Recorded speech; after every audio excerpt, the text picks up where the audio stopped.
What do you think the odds are of a bipartisan bill getting passed on this front?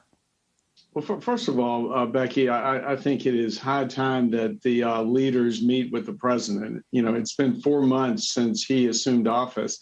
This is the first time he's meeting with the Big Four, which is kind of unusual. I mean, even back in the day when, President Obama was elected, I mean, we were meeting with him even before he was inaugurated. So it is interesting. I'm glad the president is holding this meeting.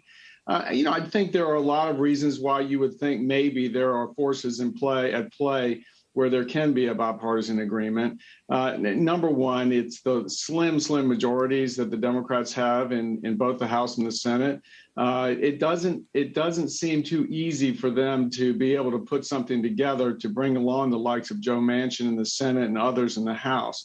So that's number one. I think it would be a lot more beneficial to the country if there were some bipartisan agreement. Number two, on the side of my party, there are a lot of people serving on Capitol Hill that want to preserve the tax cuts that were passed in 2017. And their best shot in order to do that and to not disrupt the forces that were in play that brought about this great economy before the pandemic is to preserve those tax laws. And the only way I see for them to even have a shot at doing that is to participate in a bipartisan negotiation.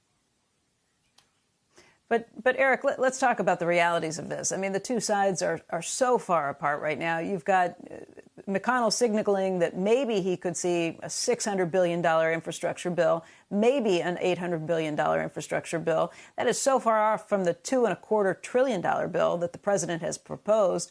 And McConnell says this will only happen if we don't touch those tax cuts. And I think you just get to a point where maybe that is too toxic for Democratic leaders to go along with, given what they're feeling from some of the progressive push in their party. What does an actual, cutting through any talking points, cutting through the rest of this, if you were practically sitting down and trying to put this together, what does an actual bipartisan deal look like? Well, I do think that the red line in the sand for Republicans is they're not going to participate in any tax increases. As Mitch McConnell had said the other day, he is not interested in changing the tax law to disrupt an economic recovery after the pandemic. So I think that where the parties do have things in common is on the infrastructure piece itself. When you take out these expansion of government programs and, frankly, a lot of giveaways on the part of the Biden proposal, when you get down to hard physical infrastructure itself and maybe put in some broadband in there, as well as grid upgrades on the electrical front, I do think that the parties are not that far apart. So I would see a potential for a bipartisan coming together, if you will, in the range that Mitch McConnell is talking about. Perhaps Republicans go a little bit further when Shelley Capito, who's leading the charge, goes to the White House tomorrow. And with that, then there'll be a discussion about the pay-fors.